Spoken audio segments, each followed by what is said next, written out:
Hi, everyone. Ted Wood here talking with Lamar. Got a killer deal he's done here. Lamar, tell us a little bit about yourself. What got you into this real estate investing and what you got done here? Sure. Well, thank you, Ted, for having me on board today. I really appreciate that. A little bit on my background. I've actually been in real estate for about 30 years, and investing was only a hit and miss opportunity over the years. But I spent a lot of time in real estate in the administrative component, executive director for the Real Estate Trade Association. I'm a director of housing for a county government. Then in 2005, I got my builder's license and started doing developing and basically investing from that point of view because it seemed as though doing vacant land and building a house on it was a very clean process where everything had to be in front of you to go forward instead of types of surprises, toward the middle of the deal.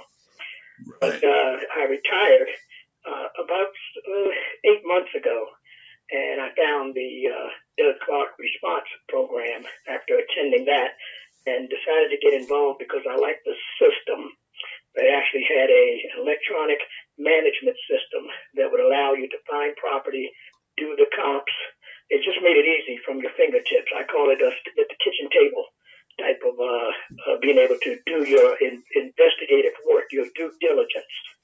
Still want to run out and kick the tires every once in a while, but at least 80% of the work was done sitting at the table. There you go. Well, let me show the people a little. Lamar, tell me a little bit. I've got the settlement statement up here. It looks like it was about a $60,000 deal, just about. Yes, 59,000. 966.25 if you want to be precise. Why do we need to do that? Where we need to be Mm-hmm. precise is in how much money you made, and we'll get there. This is just a settlement statement. I don't want to spend too long there.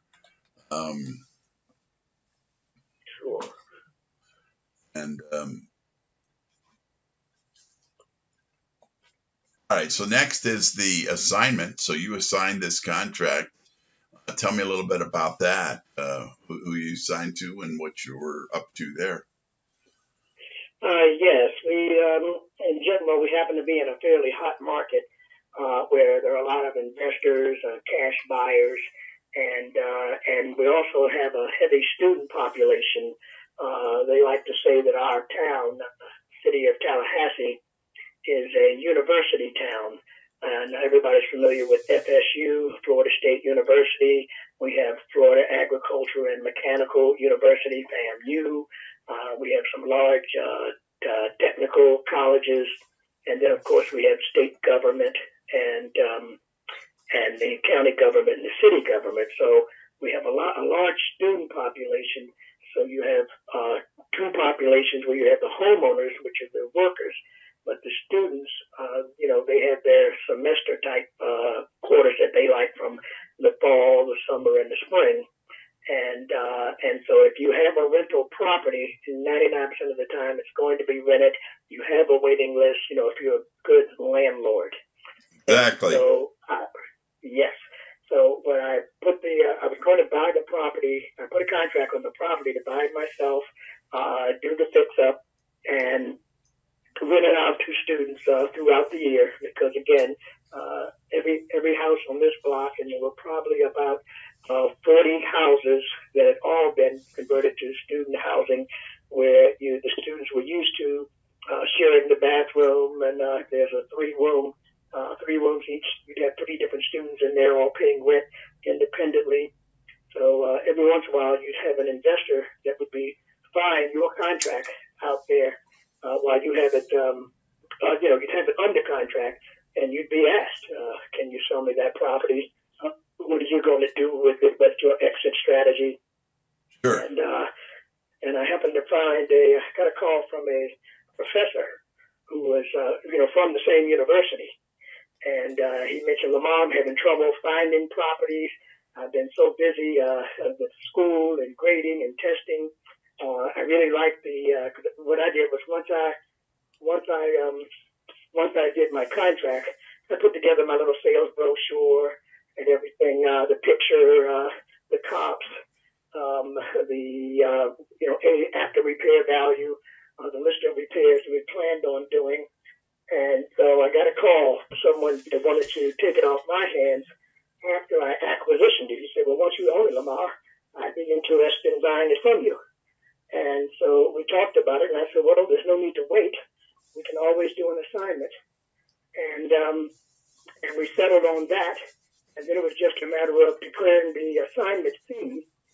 And what I did was went to the after repair value with the comps. And all of that came up in the area of about 109,000. So an acquisition price from him of 59 was a good deal for him, thinking he would put 15 to 20 in it for rehabilitation, bring it back up to quality, comparatively speaking, with the other student housing on the block. And he was satisfied with that price. And that gave you, if I go to the next slide here, that gave, this just shows you paid $500 to the Board of Realtors, but this shows, I guess. The $500 was my deposit. Okay. To hold the property. And then the contract work for me was for 45, and I assigned it for 59. And then there's a $14,000 check assignment fee here, so that's pretty cool. And yes, sir. And nothing wrong with that. I do want to kind of go over a little bit the property itself. Anybody who wants to look at this can see that you made $14,000 here. That's pretty cool. I like the looks of the property. A little bit familiar with Tallahassee. My aunt lives there. My son lives in Jacksonville, and I've got property in Sun City, so I'm a bit familiar with the Florida regime, if you know what I mean, what's going on there. This looks pretty nice, though. This is it's brick. If I can remember the story from when I was a kid, he huffed and he puffed something like that, but he couldn't blow that one down. So I joke about that, but it looks like there's a lot of brick in this one. So yes, yeah, brick and frame, and then and the hurricane had done the previous hurricane had done a little damage to, because we're in a hurricane-prone area. Done a little damage to the roof, but all of that was calculated in the repairs. Yeah. On a new roof.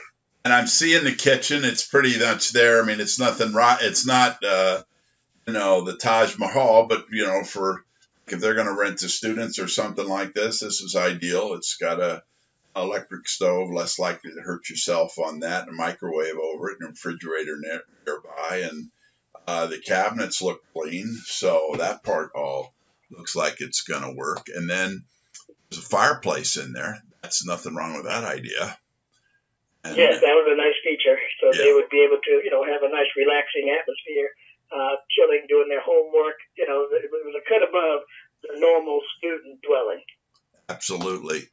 And then I see here where Vincent lived here or something. I'm just kidding with you. The Starry Nights. Somebody decided to paint Starry Nights on the walls here. Imagine that's no longer there. Right, but what I heard about that is that the owner who was selling it to me opened up a catalog that showed that was an actual duplication of a famous painting. A painting worth about $50,000. No, it's worth about that particular painting, not 50,000, closer to 50 million. Oh, okay. Vincent van Gogh, the artist that cut off his ear, that was one of his most famous paintings, Starry, Starry Night. Oh, okay, got it. Okay, a little art lesson for me, an update. Well, it's all good, but so that particular room, they probably painted over that. And then I guess is it the last slide I got here? I think is the bathroom is the last one. Yes, yeah. And so it just shows it's solid. But I'm sorry. No, I was just saying 3-bedroom, 2 bath. Yeah. And it's a solid deal. It's all there, if you know what I'm saying. So nothing wrong with that. And it's good to go. All right. Well, congratulations. Killer deal. I don't want to make our video too long, but if you've got anything else you wanted to add, go ahead. Well, like again, thanks for having me, and I've been on the search, continually doing these transactions, and looking at the vacant lot and the new structures as well, and it's coming along. My plan is to do enough work to try to, I'll call it, have an exit strategy designed for one per month. Well, that's a good. That's a good way to go. Yes, And it's coming along pretty good. Well, good, and thank you so much. I'm going to end our run. Hi, everyone. Ted Wood here, talking with Lamar. Got a killer deal he's done here. Lamar, tell us a little bit about yourself. What got you into this real estate investing, and what you got done here? Sure. Well, thank you, Kenneth, for having me on board today. I really appreciate that. A little bit on my background. I've actually been in real estate for about 30 years.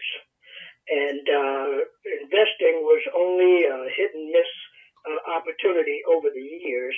But I spent a lot of time in real estate in the administrative component, executive director for the Real Estate Trade Association, director of housing for a county government.